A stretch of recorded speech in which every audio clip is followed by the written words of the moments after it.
Gente, eu quero conversar com vocês hoje sobre um tema que, confesso, foi quase um parto. Quero falar sobre o poder da fraqueza. Como que a gente pode encontrar nos momentos difíceis da nossa vida, nos momentos complexos que nós passamos, em meio a esse MMA que a nossa jornada é, poder para resistir, para continuar, para ainda assim dizer, eu creio que o Senhor vive, Ele está cuidando da minha vida. Existem algumas situações da nossa jornada que parecem, como diria uma grande amiga, tirar a nossa seiva, arrancar de nós o nosso ânimo, nos fazer, às vezes, querer desistir, querer não continuar. Por exemplo, quando a gente vê um grande amigo ou um parente doente, enfermo, e além de orar, que é uma grande coisa, a gente não poder fazer nada. Ou, de repente, ser assaltado, ser furtado, roubado. A gente se sente indefeso, incapaz. Às vezes a gente sente fraqueza quando o nosso time perde. A gente fica meio desanimado. A gente fica esperando aquela mensagem que vai chegar no grupo. Aquele abençoado que vai mandar um boa noite para a gente, que nunca mandou, tem um tempão que ele não fala nada. Às vezes a gente fica se sentindo desanimado porque a gente não tem ou não consegue manter uma rotina sobre o cuidado da nossa vida, de exercício, de alimentar direito. A gente começa na segunda-feira e na segunda-feira mesmo a gente já desanima. Às vezes a fraqueza se dá porque a gente vê a nossa família se desfazendo, se desmanchando. A gente está lutando por aquilo, a gente quer que aquilo dê muito certo, mas a gente não consegue continuar, a gente não está conseguindo resolver aquele problema. Ou talvez pelos nossos filhos. Aquele menininho que era tão bonitinho, tão cheirosinho, tão nhenhenhen, com gostinho e cheirinho de mamãe e bebê, de repente virou um adolescente que parece mais um monstro, que toda hora responde, toda hora quer caçar confusão, toda hora quer brigar com a gente. Ou a nossa vida financeira, ou quem sabe, a sua leitura bíblica. Você olha para aquilo que você começou em janeiro e você já parou. Você chegou em Levítico e desistiu, você não conseguiu progredir com aquilo. Às vezes o que te enfraquece é a luta contra um pecado. Quantas vezes eu, você, já tentamos esconder as nossas falhas? Já tentamos ficar usando umas máscaras? Até porque na nossa sociedade, no nosso tempo, nos dias que a gente vive, parecer fraco é uma tremenda bobagem. A gente precisa parecer forte. A gente fica com medo de não atender às expectativas que as pessoas têm ao nosso respeito. A gente fica com medo de o que eles vão falar de mim. E por isso, entre um cumprimentar e o outro, alguém chega para a gente e pergunta, e como você está? O que a gente responde? Às vezes não está em nada. Às vezes está com tamanho de problema. Mas porque eu não posso dar o braço a torcer, eu logo respondo, está tudo bem. A gente vive um momento em que a imagem perfeita, os filtros do Instagram, acabam por valorizar algo que nós não realmente estamos vivendo. Eu digo isso porque tenho lá as minhas lutas. Lutas como, por exemplo, vivi na minha infância e adolescência, tendo que por muitas e repetidas vezes buscar o meu pai num bar, porque ele não chegava em casa. Lutas para colocar em ordem a casa, a família, a vida financeira. Porque por mais que você olhe em volta aí, dá uma olhadinha em volta, dá uma olhadinha em volta. Tanta família bonita, você não sabe a luta que eles vivem, irmão. Você não sabe a peleja que eles passam. A gente é assim. Nós vivemos nesse tempo. Mas hoje eu quero te levar a pensar por uma perspectiva que de repente você nunca tinha pensado, que é o fato de que há um poder na fraqueza. E a Bíblia diz isso. E além disso, o fracasso pode ser uma bênção. A decepção pode ser vista, enxergada, olhada a partir de um prisma diferente do que você está tentando mostrar para os outros. É isso mesmo.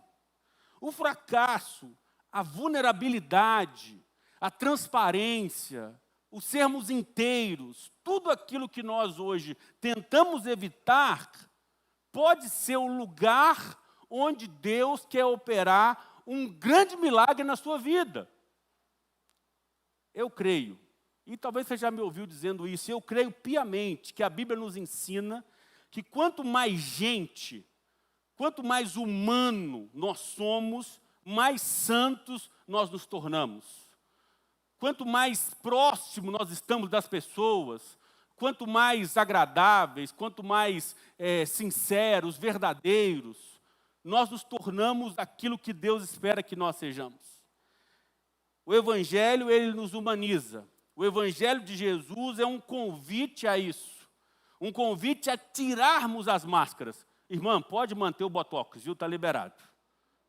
Mas tirar a máscara, tirar essa coisa de parecer o que nós não somos e nos lançarmos ao cuidado daquele que é todo-poderoso. A Brené Brown, autora de livros nessa área de coragem para ser imperfeito, ela é uma estudiosa da vergonha. É uma mulher que dedicou a sua vida a pesquisar sobre a vergonha, sobre a imperfeição. E ela fala que a vulnerabilidade ela não é fraqueza, mas é a medida mais precisa da nossa coragem. E às vezes a gente vê esses autores contemporâneos dizer algumas coisas e a gente fica impressionado. Mas a Bíblia já dizia isso há muito tempo. E eu estou aqui hoje para falar não da Brené Brown, não da filosofia, não da sociologia, mas para falar da Bíblia. E para isso eu quero te convidar a abri-la lá na carta de Paulo aos Coríntios, 2 aos Coríntios, capítulo 12. E eu quero ler do verso 7 ao 10. 2 aos Coríntios 12, do 7 ao 10. Estou tentando assim, mas... mexer aí, né? Foi você, né, prima? Tá certo.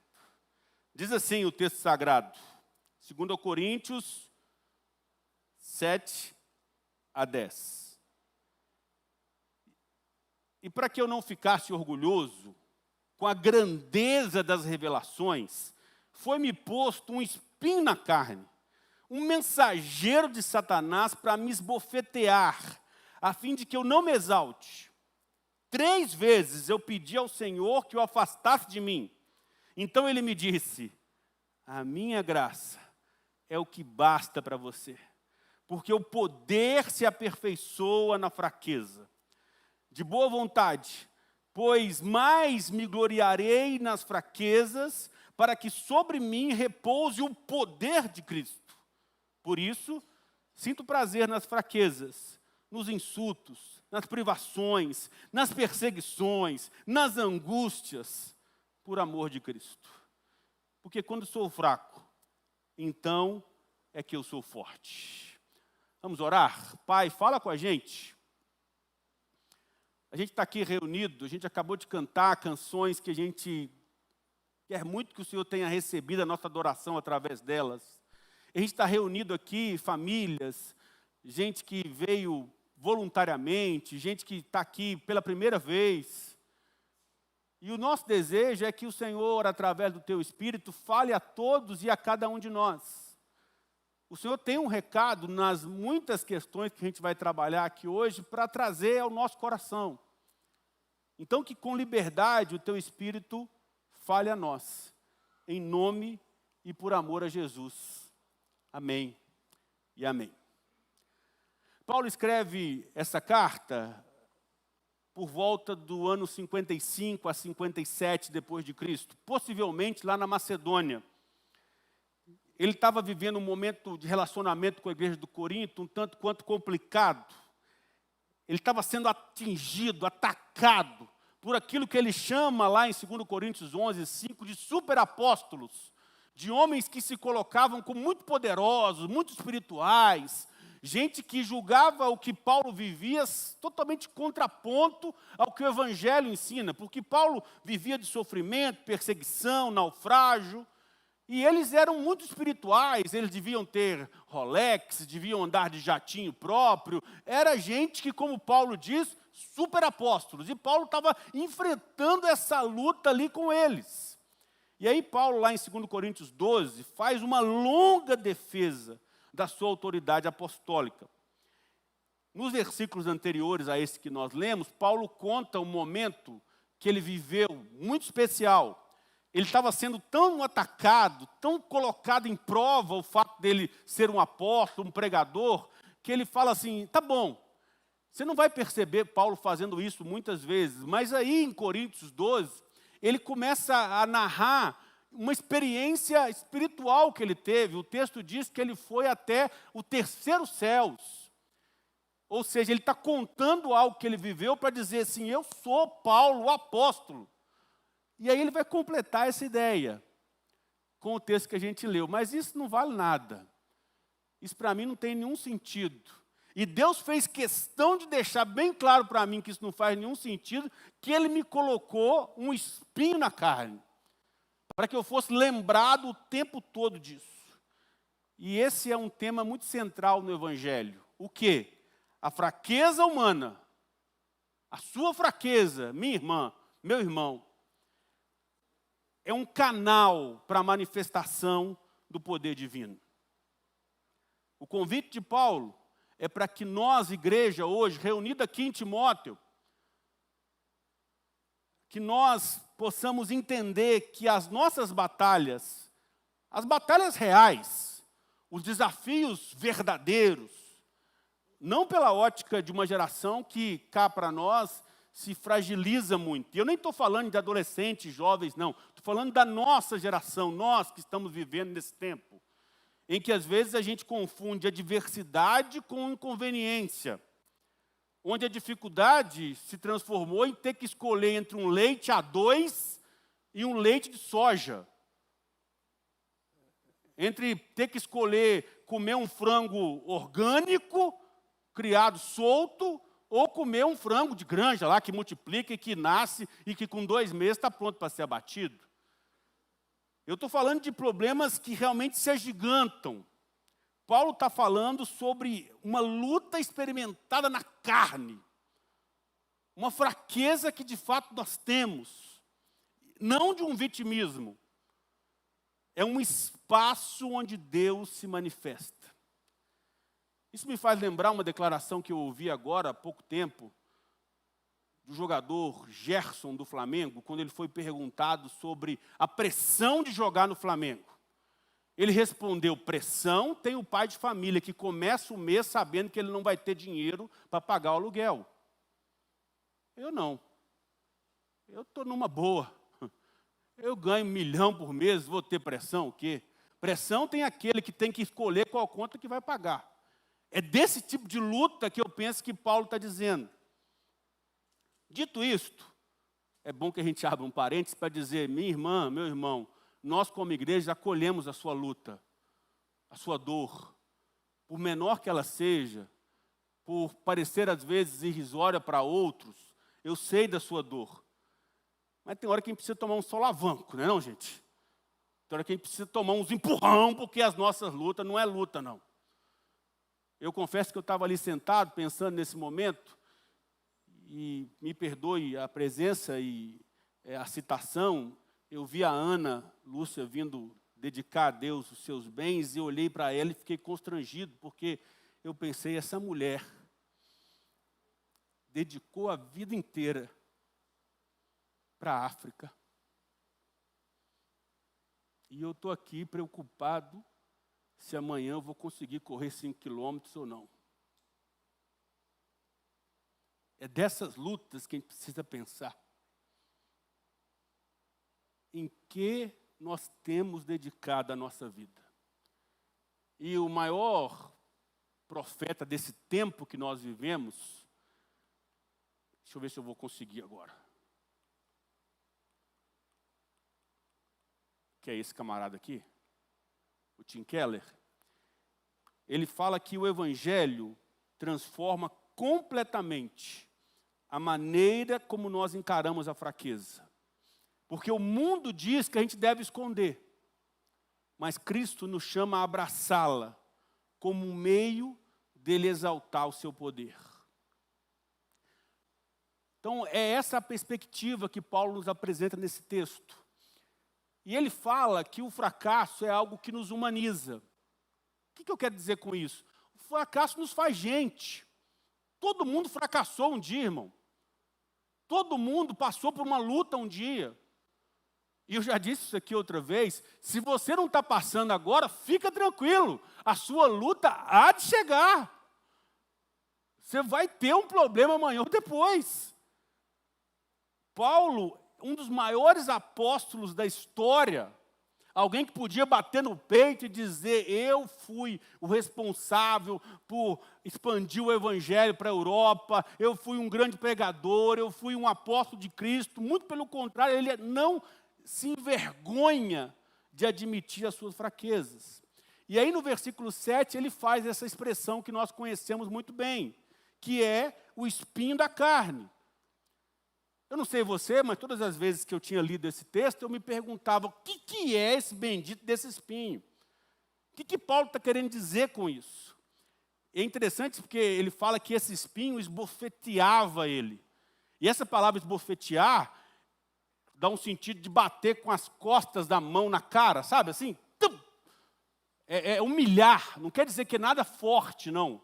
Mas é lembrar que aquilo me tira quem eu sou. Aquilo me suga. Certamente o espinho da carne de Paulo não era sua sogra. Não. Definitivamente não. Também não era o fato de ele torcer para o Cruzeiro. Também não, o espinho da carne dele não podia ser isso. Eu confesso que eu tinha colocado Atlético, viu gente? Mas eu tive que mudar, depois das 18 horas. Eu tive que mudar, e os irmãos vão me entender. Os estudiosos, eles divergem muito no que essa expressão significa. E eles apontam várias coisas. E eu confesso que eu gosto de pensar que Paulo não falou justamente para dizer assim, igreja, vocês vão ter os seus espinhos. Vocês vão ter isso que vai esbofetear vocês, que vai fazer vocês dependerem de Deus, confiarem em Deus. Mas os estudiosos vão dizer que pelo menos 5 possibilidades a gente tem, que era uma doença física, até ligada no fato dele não enxergar bem ou ter algum problema nas vistas, por causa de Gálatas 4, 13 a 15. Outros vão dizer que eram lutas emocionais ou espirituais que ele vivia, porque ele fala que o fato dele não ter sido judeu de raiz, né, ele era um judeu de Tarso, as pessoas perseguiam muito ele fala isso. Outros vão dizer que eram as perseguições que ele tinha. Constantemente era preso, apanhava. Ainda há aqueles que falam que era algum pecado, que tenazmente pregava nele. Tenaz é cola. Aquele pecado que a gente luta contra ele. Aquele pecado de estimação. Há ainda alguns que falam que eram lembranças, porque Paulo era um matador de crente, perseguidor de igreja. O filme Paulo, o Apóstolo de Cristo, ele apresenta essa possibilidade, que eram lembranças dos maus que ele tinha feito contra a igreja, do fato dele ter presenciado, por exemplo, ali a morte de Estevão, e ele ficar sendo invadido por aquilo, tendo a sua vida transformada posteriormente. E por fim a culpa. que eu confesso ser a menos possível diante de alguém que falava tanto de graça. Evangelho e culpa não combinam. Se você carrega alguma culpa, jogue-a na cruz. Mas tudo isso era possível. Por que Paulo não especifica isso? Porque para mim isso é intencional. Porque o foco não está no que era o espinho. Pouco importa. Até porque eu acho que às vezes os nossos espinhos mudam de acordo com a fase que a gente vive. Mas é para... O que Paulo quer dizer para a gente é o que esse espinho gerava nele. Que é a humildade e a dependência de Deus. A ideia do espinho aqui é a ideia de uma estaca pontiaguda. Não é um espinhozinho de rosa, igual eu tentei expressar, não. Era um negócio que feria mesmo. Que ia profundamente. E a pergunta que a gente às vezes faz diante dos espinhos que nós temos é: por que Deus permite esses espinhos na nossa vida? Por que eu tenho que conviver com isso? Por que eu tenho que ter essa vergonha que me bate, me esbofeteia? Por que eu tenho que ter essa luta?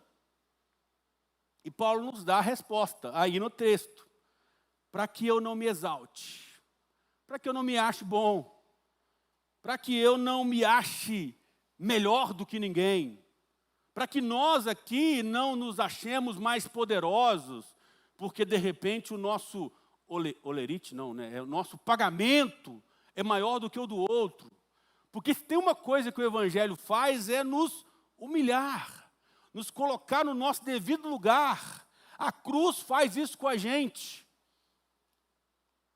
Independentemente da sua natureza exata, o espinho era uma provação permitida por Deus para manter Paulo humilde e dependente.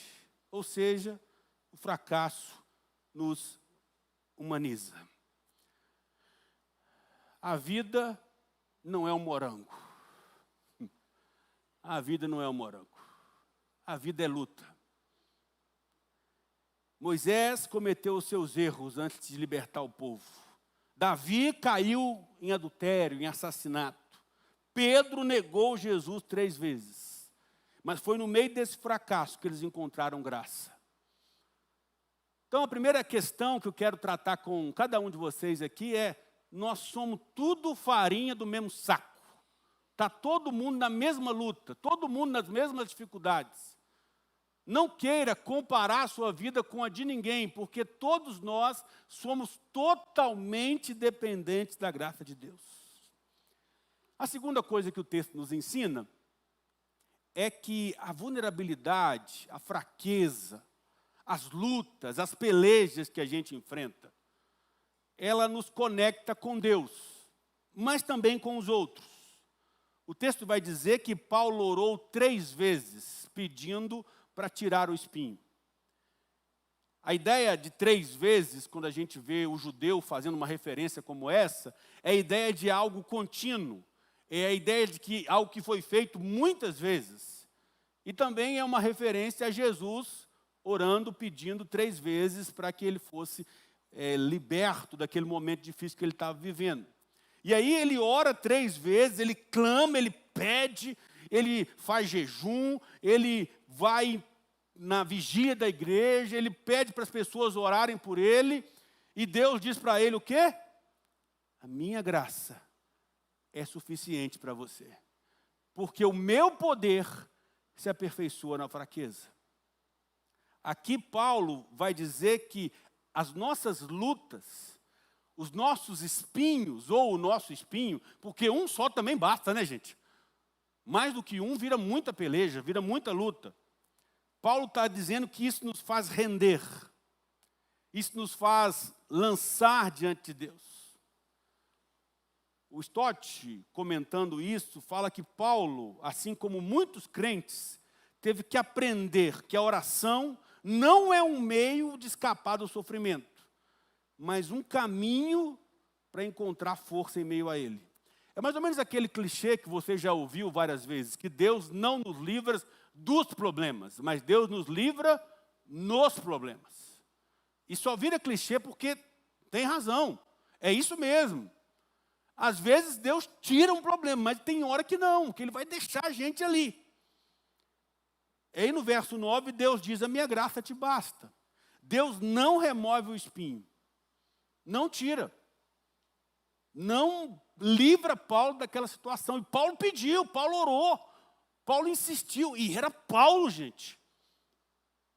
Se Paulo entrasse aqui agora, a gente ia fazer uma fila para conversar com ele. Para pegar na barba dele, assim, pelo menos. Para tirar umas dúvidas que a gente tem a respeito de 1 Coríntios 11, 12, 13, 14. Para saber se mulher podia ou não falar de verdade. O que ele queria dizer com aquilo. Mas Deus não tirou. Não tirou o espinho. Deus oferece algo maior. Deus fala para ele, olha Paulo, a minha graça vai te sustentar. E a ideia do texto, a ideia do original do texto é que isso é uma ação contínua. O tempo todo. É que a graça de Deus, me perdoem a citação, seria uma casca de bala de Paulo, sabe como é que é?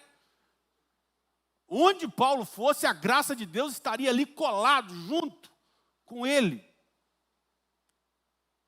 O poder que se aperfeiçoa na fraqueza. É a força de Deus que se manifesta plenamente quando o homem reconhece a sua incapacidade de agir por si mesmo. Deus não tirou o problema. Olha para mim aqui, gente. Deus não vai tirar o seu problema. Deus não vai tirar o seu espinho. Mas Ele vai te dar algo melhor que a presença dEle. Que é a graça dEle. Deus estava ensinando para Paulo que a suficiência dele não vinha da força própria, do seu braço, mas da dependência de Deus. Quantas e quantas vezes eu e você já olhamos para trás e percebemos que o que nos faz sofrer, o que é a nossa fraqueza, o que é o nosso espinho, nos aproxima de Deus, nos conecta com os outros. Por isso, meu irmão, você precisa aprender a abrir o seu coração. Você não está aqui na igreja só para olhar para a nuca de quem está na frente sua, não. Você não está aqui só para ter um lugar legal, para deixar os seus filhos. Se você veio para cá por isso, glória a Deus, você está no lugar certo. Mas igreja é o lugar onde a gente cuida um do outro. Você com os seus problemas, você com os seus espinhos, pode ser bênção na vida do outro. Sabe por quê? Porque, como eu disse lá no início, tem gente passando pelas mesmas questões que você passa, pelos mesmos dilemas. Quando a gente permite ser transparente, ser gente, a gente vai perceber que tem mais pessoas passando pelo que nós passamos. A igreja, esse ambiente, esse jeito de nós sermos, ele não é um lugar para exibir perfeição, mas é um hospital para quem precisa de cura, para quem precisa de ajuda, para quem precisa do outro e de Deus. A terceira coisa que o texto nos aponta é que o poder se aperfeiçoa na nossa fraqueza. E agora talvez venha a parte mais linda e também mais desafiadora, que eu queria até te convidar a ler comigo de novo. Diz assim, por isso, por amor de Cristo, e aí Paulo diz algo muito profundo, né? Ele fala, eu me alegro, eu me regozijo nas fraquezas, nos insultos, nas dificuldades, nas perseguições, nas angústias, pois quando sou fraco, então é o que eu sou forte. Essa ideia aqui é a ideia de sentir prazer, não no sentido de uma aceitação plena, mas de descanso. Paulo estava lidando com uma grande oposição. Além dos superapóstolos que lutavam contra ele, que perseguia, que eram haters dele nas publicações que ele fazia no Instagram, no YouTube, sempre tinha alguém para falar mal dele, sempre tinha alguém para dizer, você não está com nada, você está sendo perseguido, você é um mentiroso, você não conquistou tudo que a gente já conquistou. Além disso tudo, ele tinha esse espinho na carne. E aí a gente entra numa questão que é a lógica do reino de Deus, que é depender de Cristo. Que força é depender de Cristo.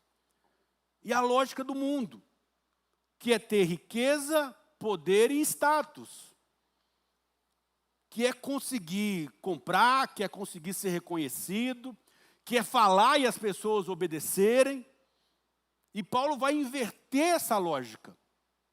Ele aprendeu que alegrar na fraqueza, que ter esse poder no meio da fraqueza, é justamente tudo que a gente precisa. Ou seja, a presença e a graça de Deus.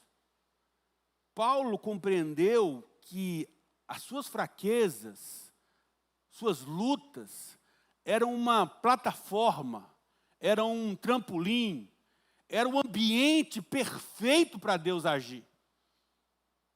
Você quer ver Deus agir na sua vida? Coloca a sua fraqueza diante dele. Essa luta que você traz com você é esse ambiente, é esse lugar, é esse momento onde Deus opera a bênção.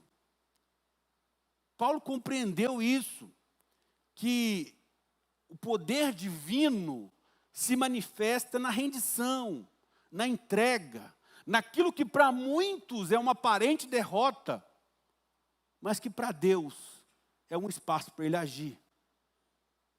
A lógica do reino de Deus é invertida.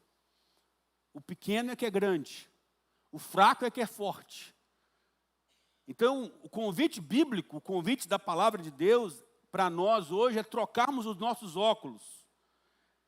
É entender que ser fraco não nos torna incapazes, porque Deus prefere usar gente fraca, doente, com problema, com espinho na carne, do que gente soberba. Deus prefere ter nas mãos dele gente limitada, gente que tem dificuldade para falar, gente que é tímido, do que gente que se acha. Porque quando a gente tem as nossas limitações, e eu tenho as minhas muitas limitações, a gente entende que a gente depende de Deus. Quando você vence pelas suas próprias forças, e a gente vive numa cultura do suor para conquistar, do ser reconhecido, ser aplaudido, ser curtido, a gente começa a se achar demais. Isso pode nos levar ao orgulho, à soberba. Mas quando a gente confia em Deus, quando a gente se sente fraco, a gente está pronto para receber essa bênção que Deus nos dá. O que a Bíblia nos ensina aqui, e é bom que isso fique claro para você que está me ouvindo, não é um convite à passividade, definitivamente não. Não é um convite a, ai, como dói, ai, eu estou muito fraquinho, ó céu, ó vida, ó... Não é isso. Mas é entendermos que quando a gente se apega a Deus, com a nossa luta, com a nossa fraqueza, Deus opera grandes coisas.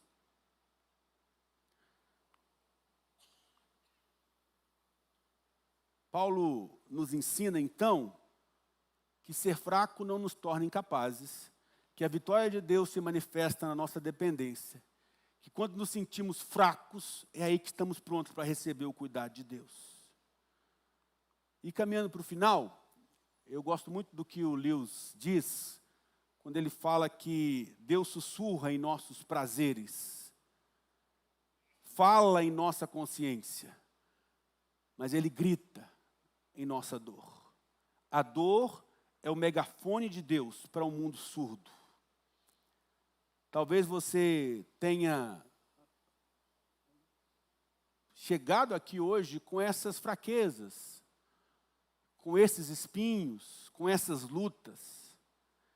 E a questão aqui não é o fracasso em si, não é a fraqueza em si, não é as derrotas que nós enfrentamos e enfrentaremos aqui. Porque nesse tempo vai ser assim mesmo. Nesses dias que nós vivemos, a gente vai passar por isso. Por casamentos frustrados, por negócios que deram errado, por doenças da alma, por enfermidades que a gente tenta entender por que a gente está passando por elas. Aqui vai ser assim. E a grande questão, então, não é o que você está vivendo e por que você está se sentindo derrotado aqui. Porque aqui nesse tempo, meu irmão, se você está com Deus, está tudo bem. A grande questão, então, diante do que a gente lê no texto sagrado, é essa dor que dura a eternidade. A derrota que extrapola esse tempo, ou seja, a Bíblia diz que no lugar para onde nós vamos, estando com Deus e com a graça dEle, não haverá mais dor. Não haverá mais lágrima. Não haverá mais choro. Não haverá mais Gabigol sendo expulso no primeiro tempo por bobagem. Não haverá mais lutas, dores e sofrimentos. Nós não vamos ter que fazer exercício mais, aleluia, graças a Deus. Não vai ter dieta, oh Deus.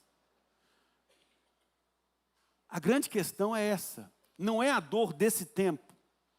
A fraqueza que você sente hoje, a luta, o descortinar do seu problema, da sua dor, hoje é para que Deus opere, é para que Deus te lembre, meu filho, eu sei que você está vivendo isso, meu filho, eu não te esqueci, eu sei que você sente solidão, eu sei que você está enfrentando problema na sua família, eu sei que você quer casar, eu sei que você quer melhorar de emprego, eu sei disso. Mas a minha graça te basta. A fraqueza que você sente hoje é para Deus revelar a força dele na sua vida. A Bíblia diz no Salmo 51, versículo 17. Salmo 51, verso 17. Pode abrir aí, não está ali não. Liga aí no seu celular. Salmo 51, verso 17.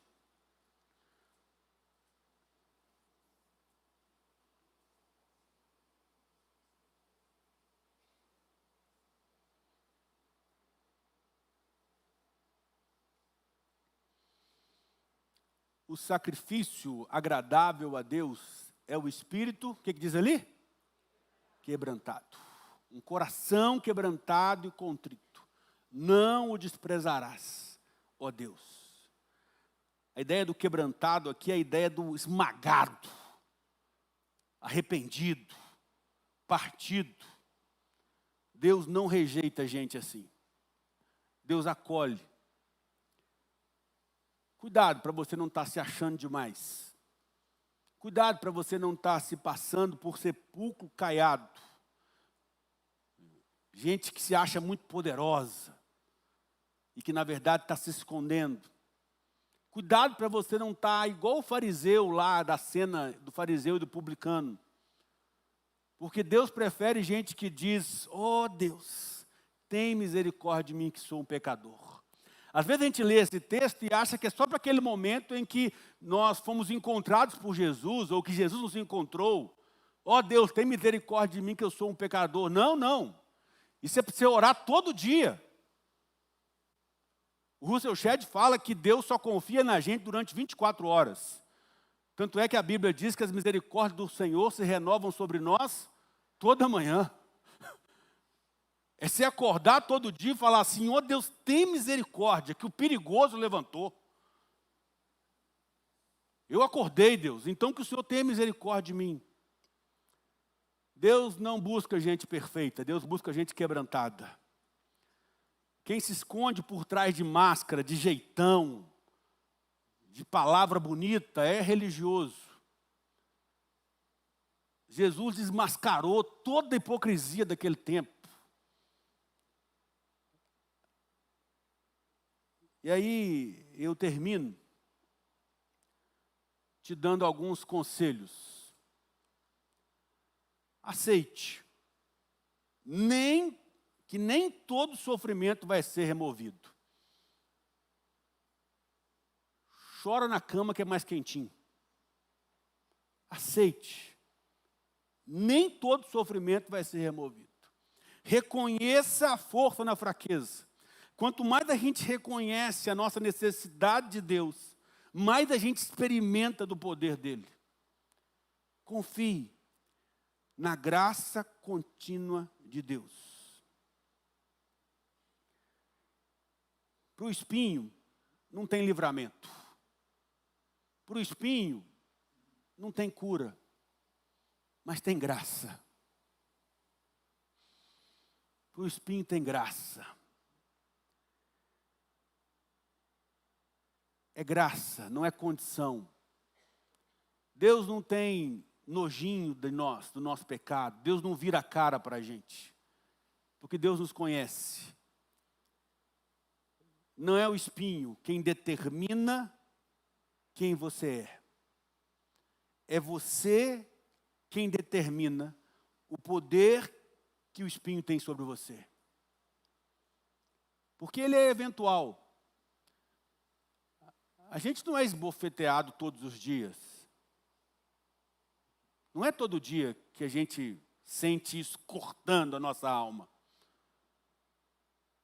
O importante é que o espinho te coloque de joelhos.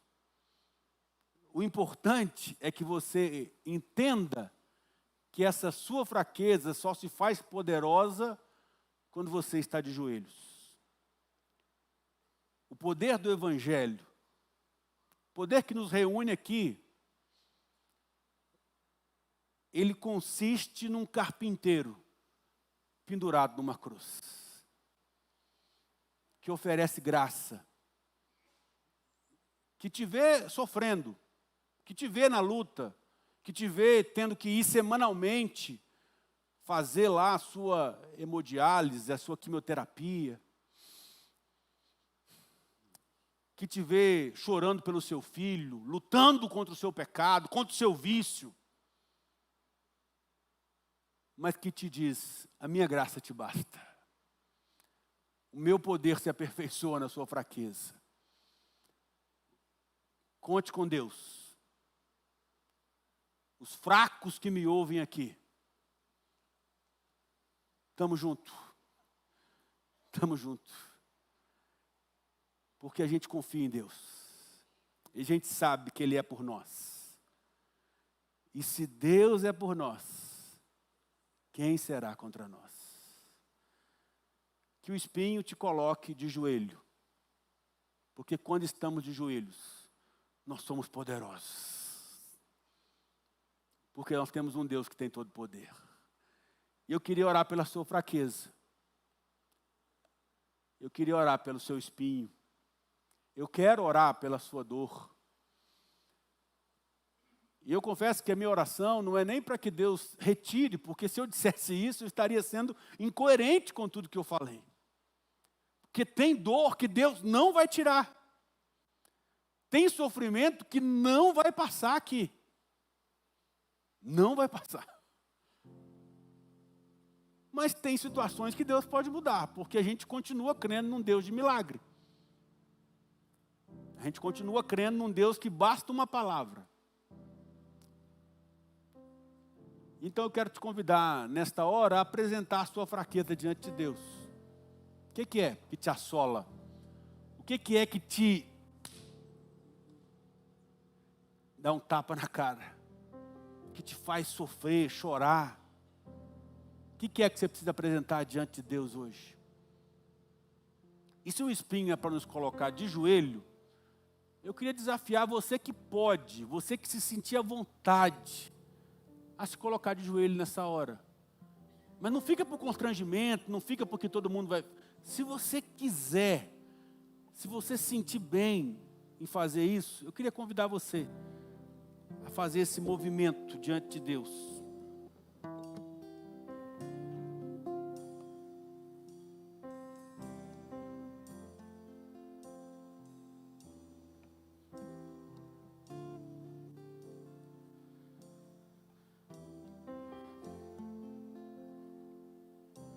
Senhor, nós estamos aqui, a tua igreja, teu povo.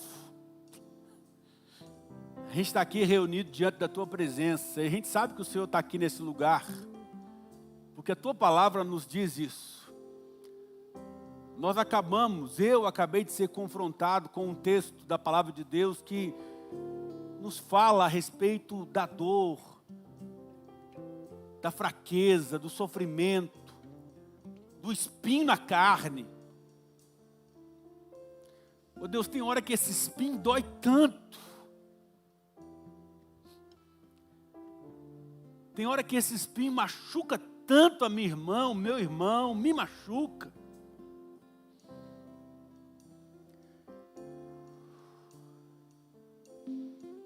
Tem hora, Senhor, que o nosso desejo mesmo, e continua sendo, é que o Senhor retire isso da gente, que o Senhor nos livre disso.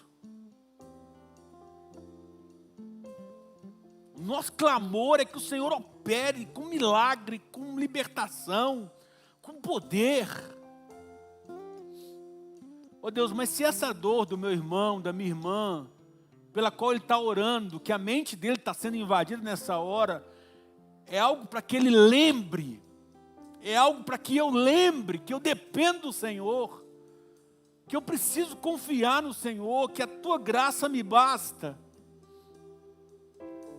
Nos ajude a passar no meio desses momentos em que dói muito, em que fere muito, em que machuca muito. De repente o Senhor não vai tirar o que faz com que o meu irmão fique fraco, a dor que nós estamos carregando. Mas eu clamo, Deus, porque a Tua palavra, a Tua promessa, diz que o Senhor cuidaria de nós, o Senhor estaria conosco, o Senhor nos daria um bálsamo, um refrigério, uma brisa suave que, de repente, em meio a um afogamento, nos faz buscar um ar lá no fundo e dizer, glória a Deus, porque o Senhor está cuidando de mim. Então traz esse alívio para a vida da Tua igreja. Que nessa comunidade de gente fraca, de gente que tem suas lutas, a gente enxergue um Deus nos lembrando, algo que nos fere, que nos bate, mas que nos faz lembrar que a Tua graça nos basta, a Tua presença nos basta, a Tua doce e suave presença é tudo que nós precisamos. A gente está aqui, Deus, se rasgando, se humilhando, de joelhos, prostrados, como quem diz, eu não tenho força. Mas nós cremos num Deus Todo-Poderoso. E nós nos apegamos a isso. Como igreja, como família, como gente que está dando mão um para o outro aqui de joelhos juntos.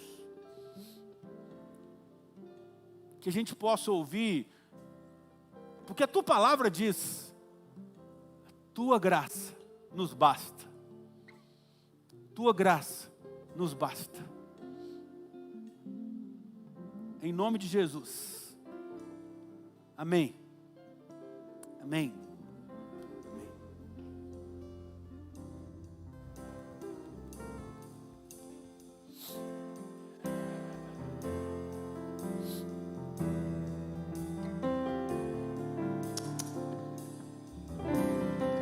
Se o mar se agitar e tudo escurecer e parecer que eu não vou sobreviver,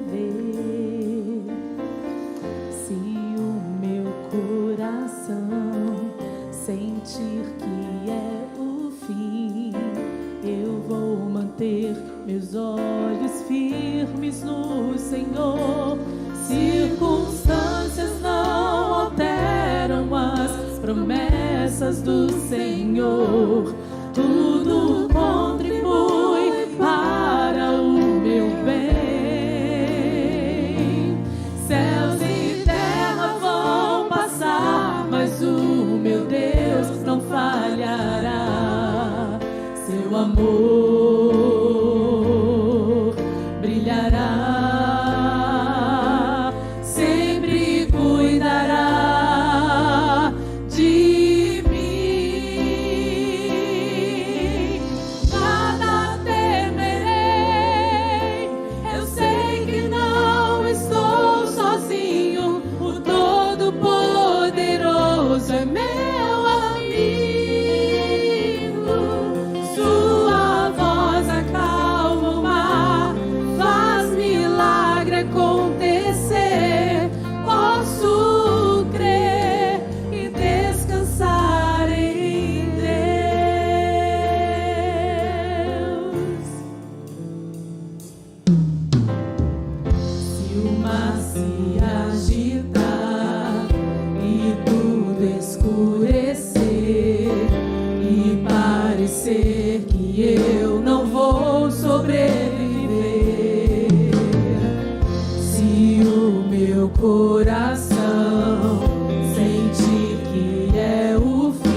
sozinho.